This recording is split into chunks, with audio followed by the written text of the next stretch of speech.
technologie, lorsqu'elle apparaît, un certain Bertrand Gilles disait, mais beaucoup de gens disent la même chose, que ça évolue un peu sous forme d'un S. Au début, il y a une crise, les gens ne comprennent pas, etc. Après, les gens commencent à comprendre, voient de la valeur dans la chose, se l'approprient, innovent à partir de cette technologie.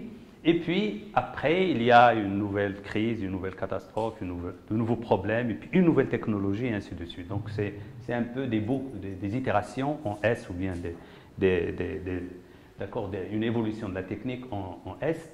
Et ce qui est intéressant, c'est que nous, aujourd'hui, on est un peu dans l'étoile jaune. C'est-à-dire, c'est aujourd'hui qu'on peut innover en utilisant l'intelligence artificielle, et dans 20 ans, ça sera trop tard. D'accord ? C'est comme l'industrie, aujourd'hui c'est trop tard, la mécanique, mais il y a un siècle c'était intéressant. Et bien sûr les cycles deviennent de plus en plus courts. La technologie avant, il fallait un siècle pour qu'elle devienne productive. Aujourd'hui, Google publie un article, le lendemain on le voit implémenté dans des smartphones ou dans des machines. Donc le programme aujourd'hui, donc ça c'était juste une introduction, on va essayer de parler un petit peu des fondements du machine learning. Ça va être très désordonné parce que on va essayer de toucher à tout, et petit à petit, au fur des séminaires, des webinaires, les choses s'organiseront mieux. Donc les fondements du machine learning, et puis on va parler un petit peu, on va présenter une petite introduction au réseau de neurones et au deep learning, faire une petite introduction à Python, éventuellement à PyTorch, ou Python et PyTorch. Un petit atelier où je vais vous montrer un petit peu comment on peut écrire un réseau de neurones, d'accord, sous PyTorch. Et puis, on va parler un petit peu des autoencodeurs, ou même ce qu'on appelle les variationnels, autoencodeurs. Et puis, quelques applications, mes collègues vont parler de certaines applications de l'IA. Moi aussi, je vais parler de quelques-unes au cours de ce workshop. Pour commencer, le machine learning. Déjà, le machine learning, c'est deux mots, c'est machine et c'est learning. Et ça veut dire qu'on fait en sorte que des machines apprennent. Et puis, on parle d'intelligence artificielle. D'accord. Donc, le fait que des machines apprennent, c'est ça qui leur confère une certaine intelligence. Bien sûr artificielle, puisqu'il s'agit de machines. Bien sûr, on peut discuter, on peut philosopher autour du terme intelligence, mais l'essentiel est une certaine manière de. Donc, l'apprentissage, c'est ce qui fait qu'on est intelligent. C'est qu'on apprend. On apprend dans notre environnement, des situations, etc. Donc, ce qui fait que l'humain est intelligent, c'est qu'il apprend. Apprendre veut dire qu'il y a un feedback, c'est-à-dire qu'il y a des boucles, de rétroaction. Quand quelque chose m'arrive, j'en tire une leçon. Et je peux adapter mon comportement en fonction de ce qui m'arrive. Donc c'est ça qui fait un peu l'intelligence de l'être humain. Et c'est ça qu'on souhaite faire, mettre dans les machines. Ce qu'on souhaite mettre dans les machines, c'est la capacité de s'adapter aux évolutions de l'environnement. D'ailleurs, le premier article autour un peu de l'intelligence artificielle, c'était comment faire en sorte qu'un missile peut suivre un avion, même si l'avion essaie de l'éviter. C'était le premier article. Vous voyez un petit peu, entre parenthèses, la guerre. Il pousse un petit peu, il fait évoluer la science et puis la technologie. Voilà, donc l'apprentissage automatique, donc en français, c'est tout ça, donc c'est le machine learning. Et ça s'applique partout. Déjà, lorsqu'on parle d'intelligence, c'est parce que l'intelligence, l'homme, il l'utilise partout. Donc ce n'est plus une discipline. Parce que beaucoup de gens, beaucoup de collègues d'ailleurs, quand on leur parle d'intelligence artificielle, ils pensent automatique ou automatisme industriel ou électronique, d'accord. Et parfois, ils sont surpris, ils disent pourquoi quelqu'un qui fait les maths va aller travailler en intelligence artificielle, c'est anormal. Ce qui est anormal, c'est un peu ce comportement. Déjà, un enseignant peut faire ce qu'il veut, un chercheur, il peut toucher à tout, d'accord, c'est riche aux États-Unis, c'est une richesse, le fait qu'un mathématicien fait de l'économie ou de la biologie ou de la chimie. Et d'autre part, ce n'est pas vrai que l'intelligence artificielle, ce n'est pas des maths. Je vais vous montrer que c'est surtout des maths. D'accord? Quand vous suivez un cours à Stanford ou à MIT, il ne vous parle que de mathématiques. Donc c'est beaucoup plus de maths. Et si, comme introduction, si quelqu'un souhaite vraiment faire de l'intelligence artificielle, il doit au moins avoir une culture mathématique. Mais c'est des maths. L'intelligence artificielle, c'est des mathématiques.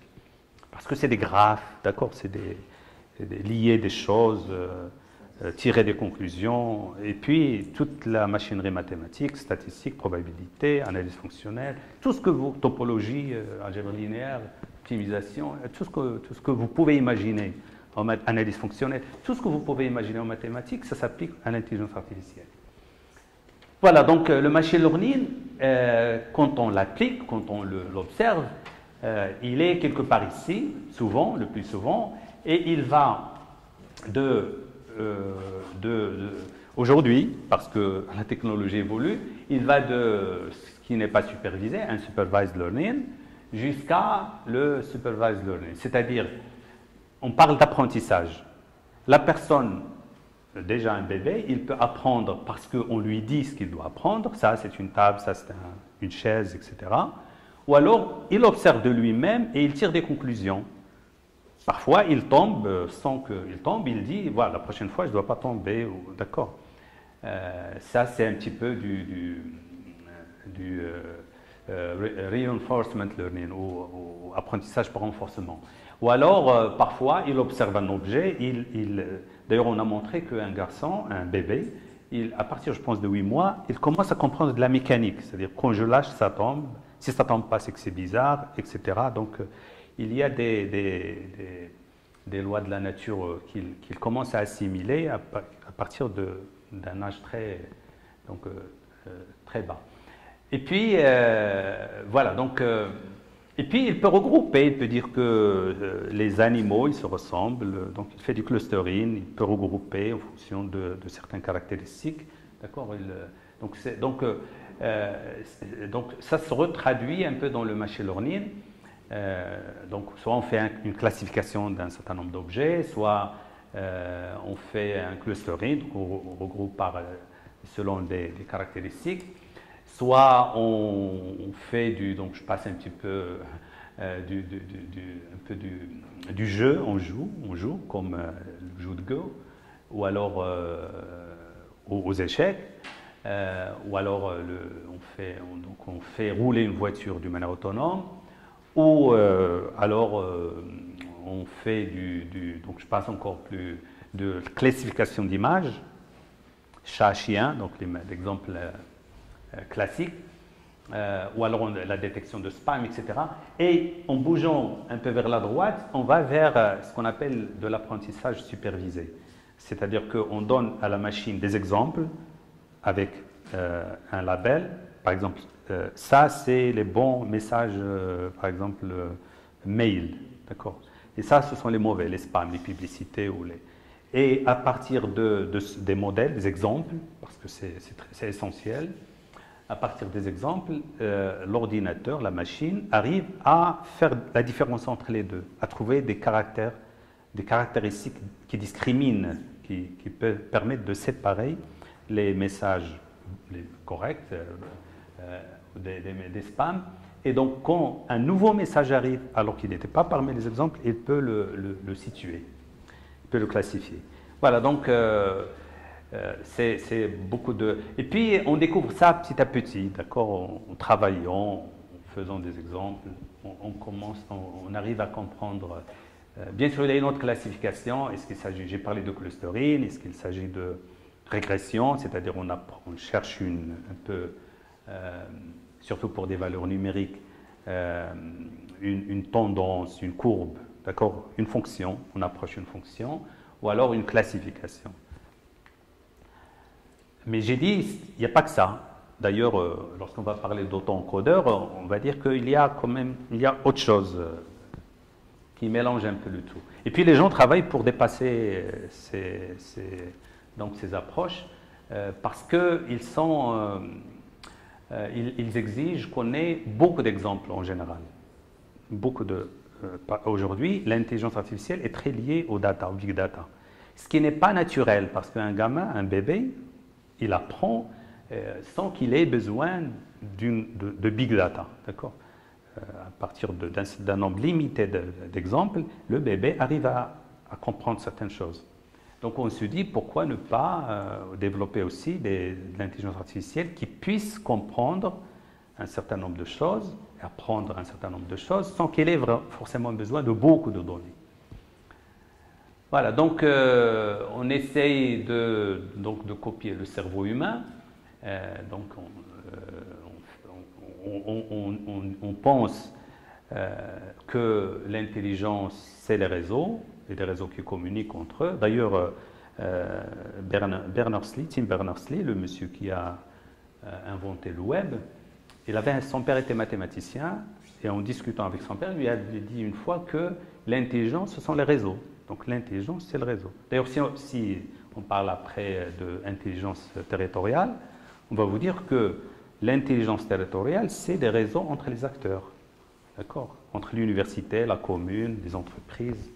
Et quand elles se séparent, quand l'université travaille seule, les entreprises travaillent seules, et les collectivités territoriales, les ONG travaillent seules, il n'y a plus d'intelligence, c'est le cas aujourd'hui chez nous, d'accord ?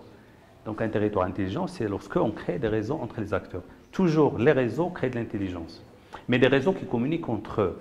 Et donc on va essayer de voir que les réseaux de neurones, la manière dont on va faire communiquer les neurones entre eux, c'est ça qui va permettre de créer ou de développer des réseaux de neurones puissants, performants, etc. Ce n'est pas seulement les neurones, et d'accord, on n'a rien dit si on dit juste on connecte les neurones.